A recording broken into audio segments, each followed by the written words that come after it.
नमस्ते, मैं हूं याज्ञवल्क और इस समय मौजूद हूं विजय बघेल जी के पास, जो सांसद हैं, लेकिन हालिया दिनों इनका परिचय है कि घोषणा पत्र समिति के अध्यक्ष बनाए गए हैं। छत्तीसगढ़ बीजेपी का वो एक चर्चित चेहरा, जिसे ये हमेशा से माना जाता रहा है कि तेज तर्रार दबंग मुख्यमंत्री भूपेश बघेल के सामने अगर कोई नाम बार बार आकर टिक जाता है तो वो विजय बघेल हैं। रिश्ते में विजय भतीजे हैं, भूपेश बघेल चाचा हैं। और जैसे ही घोषणा पत्र समिति के अध्यक्ष विजय बघेल बने, भूपेश बघेल ने तंज कसा, कहा जो खुद बीजेपी को नहीं जानता हो वो क्या घोषणा पत्र बनाएगा। उन्होंने उनके इतिहास को लेकर कहा कि कांग्रेस में थे, एनसीपी के सीट से चुनाव लड़े थे। शुरुआत इसी सवाल से कर देता हूं। आपके चाचा भूपेश बघेल जी ने आपके लिए शुभकामनाएं जिस अंदाज में व्यक्त की हैं, उस पर क्या कहना है आपका? नहीं, मैं ग्रहण करता हूँ। चाचा है, ग्रहण तो करना ही है। आगे बहुत कुछ बातें होगी, बहुत कुछ आमना सामना होगा, सबके लिए तैयार है। और ये जो मुख्यमंत्री जी हैं, वो अपने नेताओं का सम्मान नहीं करते। हम तो विपक्ष में, हमारा क्या सम्मान, हम तो सोच के बैठे हैं। मगर इनको बता दूं, और पीछे के इतिहास को इनको थोड़ा खंगालना चाहिए अपने दिमाग में। 1987-88 में जब मैं ब्लॉक युवक कांग्रेस सिरसा कला का अध्यक्ष था, तो ये मेरे महामंत्री थे। गिड़गिड़ा के बने थे ये महामंत्री, बहुत से गवाह हैं। उसके बाद 2098 में जो बीच का है, जब हम घर बैठ गए, हमको तो चुनाव इनसे, जो इनके व्यवहार से हम नाराज़ हो गए, हमारे बहुत सारे साथी। तो हम बोले भाई, हम पार्टी के प्रति गद्दारी नहीं कर सकते, लेकिन हम घर बैठेंगे। तब ये 11-12 बुजुर्गों को लेके आए थे मेरे यहाँ, और तब मेरे को फिर से संचालक बनाए थे 98 में। ये भी याद दिला दे। उसके बाद 2008 में क्या स्थिति थी इनकी?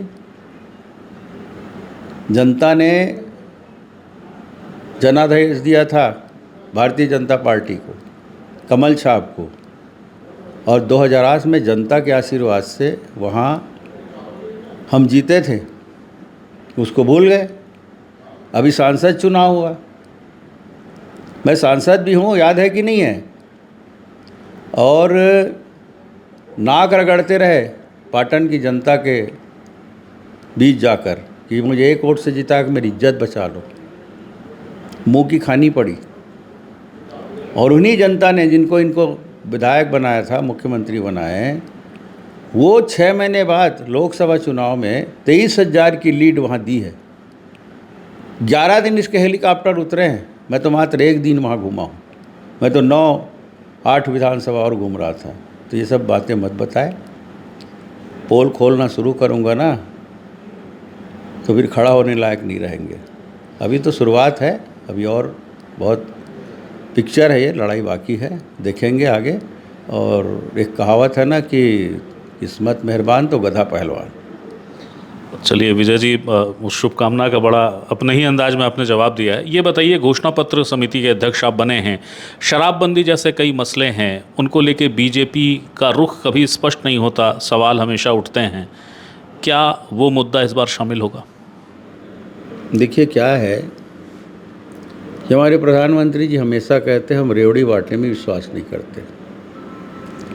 लोगों की आर्थिक स्थिति कैसे मजबूत करें, लोगों को कैसे संपन्न करें, लोग अपने बूते पर शासन की योजनाओं के आधार पर कैसे तरक्की विकास करें, अपने परिवार का पालन पोषण करें, अच्छा संस्कार दें, अच्छे अपने बच्चों को पढ़ाएं और उनको आगे बढ़ाएं। अभी मैं शुक्रगुजार हूँ अपने नेताओं का कि मुझ जैसे, शायद मैं इस लायक हूँ कि नहीं हूँ, मगर पार्टी ने इतना बड़ा सम्मान दिया। बहुत ही चुनौतीपूर्ण है ये चुनावी घोषणा पत्र के संयोजक के रूप में, और मैं तहे दिल से अपने शीर्ष नेताओं को बहुत बहुत धन्यवाद देता हूँ। और सबके सहयोग से, सबके मार्गदर्शन से सबसे राय मशविरा लेके जन जन तक हम जाएंगे, राय मशविरा लेंगे, सबकी भावनाओं से अवगत होंगे और क्या अच्छा हो सकता है वो हम करने का प्रयास करेंगे। बहुत ही सीनियर लीडर माननीय राम विचार जी, माननीय शिवरतन शर्मा जी, माननीय अमर अग्रवाल जी, 3 पूर्व के सांसद, कलेक्टर रहे माननीय ओपी चौधरी जी, पूर्व के मंत्रीगण भी इस समिति में हैं और सभी समाज, सभी वर्गों को जोड़कर यहाँ रखे गए हैं, मतलब बन्नी समिति बनाई है, सभी उम्र के और यहाँ पे इस टीम में समाहित है। मैं ये कहना चाहूँगा कि भारतीय जनता पार्टी सत्यता पे विश्वास करती है। कांग्रेस झूठ, इनके डीएनए में झूठ है, मतलब ये बोलेंगे वो करेंगे ही नहीं, लेकिन भारतीय जनता पार्टी जो बोलती है वो करती है।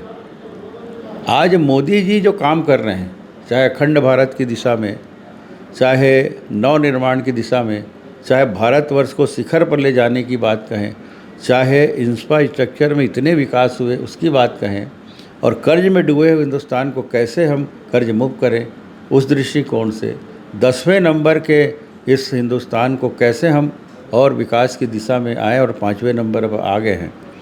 तो ये सब बातें आज अगर विश्व स्तर पर मान और सम्मान मोदी जी का हुआ है, उसमें भारत के जन जन का सहयोग है, जन जन का आशीर्वाद है, और वही हम चाहते हैं, वही हमारा सिद्धांत है। आज अगर ये जवाबदारी मिली है तो माननीय प्रधानमंत्री जी संकल्प लेते हैं कि सबका साथ, सबका विकास, सबका विश्वास, सबका प्रयास, उस भाव को हम परिलक्षित करेंगे इस घोषणा पत्र में। माननीय अटल जी ने कहा था सप्रे स्कूल में, हम छत्तीसगढ़ बनाएंगे, छत्तीसगढ़ बना के दिए। ऐसे हमारे महान नेता हैं और उनके ही आदर्शों पर चलते हुए हम आज अपना घोषणा पत्र बनाएंगे। क्या समय बहुत कम नहीं बचा है? प्रदेश बहुत बड़ा है, लोगों से मिलना जुलना, व्यस्तताएं बढ़ जाएंगी। एक कोई टेंटेटिव टाइम है कि इतने समय तक आपका घोषणा पत्र तैयार हो जाएगा? नहीं, ऐसा नहीं है। चुनाव के समय तक भी घोषणा पत्र बनते हैं और ये भी है कि समय लगेगा, क्योंकि सबसे संपर्क करना, पूरे प्रदेश में घूमना, ये बहुत परिश्रम की बात है और वो परिश्रम हम करेंगे। परिश्रम की पराकाष्ठा हम तय करेंगे पूरी टीम के साथ मिलकर, और समय रहते हम अपनी घोषणा पत्र तैयार करेंगे, क्योंकि अनेक स्तर पर घोषणा पत्र को रीशफलिंग किया जाएगा। हमारे शीर्ष नेता भी इसको हम तो प्रस्तुत करेंगे, उनके साथ भी बैठेंगे, वो भी इसमें जो संभव हो सकता है, जो हम कर सकते हैं वो ज़्यादा से ज़्यादा अच्छा हो, उसके लिए उनका भी मार्गदर्शन हम लेंगे। तो आगे सब स्तर पे बैठ के होगी और अच्छा एक प्रतिशत सामने आएगा। विजय जी, आपका जिक्र चलता है, हालिया महाराष्ट्र का एपिसोड हुआ, वहाँ भतीजे ने चाचा को पटकनी दे दी, सियासत में जुमला चल निकला है। छत्तीसगढ़ के परिप्रेक्ष्य में भतीजा इतना ताकतवर है क्या कि चाचा को सधे तरीके से पटकनी दे देगा? हमारे एक एक कार्यकर्ता ताकतवर हैं। भारतीय जनता पार्टी का कमल छाप ताकतवर है और मैं उसका एक सिपाही हूँ। मैं वही अपने कर्तव्य का निर्वहन करूँगा और पटकनी दे चुके हैं, नई बात नहीं है। मुख्यमंत्री भी हारा करते हैं, यहाँ भी हारेंगे। ममता जी हारी थी, हमारे पार्टी के भी कुछ हमारे मुख्यमंत्री जी हारे थे, कई जगह उदाहरण हैं, और यहाँ भी इस बार मुख्यमंत्री हारेंगे। ये मैं दावे के साथ कह रहा हूँ आपको, कार्यकर्ताओं की ताकत और हिम्मत और जनता के आशीर्वाद से। आखिरी 2 सवाल है। पहला सवाल ये कि अमित शाह जी ने ये कहा है कि जब कभी घर से बाहर रात गुजारना हो तो मैं रायपुर ही आऊँगा। रायपुर में उन्होंने कैंप कर रखा है, उनके अपने जो उनकी कोर कमेटी है वो सक्रिय है। मोदी जी के लगातार दौरे हो रहे हैं, तो मोदी और शाह की जुगलबंदी छत्तीसगढ़ में असर करेगी और ज़्यादा, या कोई और विशेष रणनीति के साथ बीजेपी काम करने जा रही है? देखिए, उनका कर्तव्य तो पूरे देश के लिए है। हमारा सौभाग्य है कि छत्तीसगढ़ में भी वो इतना समय दे रहे हैं और हम सबका मनोबल और संबल बढ़ा रहे हैं। ये हमारे लिए सौभाग्य की बात है, और वो तो पूरे देश के लिए हैं। जहाँ जहाँ भी चुनाव होते हैं बहुत समय देते हैं, जितने दौरे करने हो उतने दौरे करते हैं। सफलता मिलना नहीं मिलना अलग बात है, लेकिन कभी भी इच्छा शक्ति से कमज़ोर नहीं हुए। वो हमें सीखने लायक है, उनको देख के हमको सीखने को मिलता है। ऐसे नेता हमारे हैं। आखिरी सवाल है, आपने कहा मुख्यमंत्री भी हारते रहे, इतिहास में दर्ज है। विजय बघेल क्या पाटन से विधानसभा का चुनाव भी लड़ेंगे? ये पार्टी तय करेगी, ये मेरा निर्णय नहीं है। पार्टी अगर चाहे तो जो निर्णय लेगी, जो आदेश होगा, मैं ही क्या सबको पालन करना है। बहुत बहुत शुक्रिया। ये थे सांसद विजय बघेल, बीजेपी के घोषणा पत्र समिति के संयोजक, जो पूरे प्रदेश में बीजेपी के लिए घूमेंगे और घोषणा पत्र तैयार करेंगे। दावा ये भी है, आपने तल्ख तेवर देखे होंगे जो अपने चाचा के प्रति उन्होंने उद्बोधन दिए हैं जवाब में, वो तल्ख तेवर ही विजय बघेल की पहचान है। और उसके साथ साथ ये भी उन्होंने ये कहा है, ये जोड़ा है कि कार्यकर्ता सबसे मूल आधार है, सबसे बड़ी ताकत है। बीजेपी के लिए वो एक अहम किरदार हैं, खुद एक सिपाही हैं। और जहाँ तक शाह और मोदी की जोड़ी का सवाल है, ये संयोग और सौभाग्य है कि छत्तीसगढ़ को हासिल है। याज्ञवल्क्य, दसोत्र, रायपुर।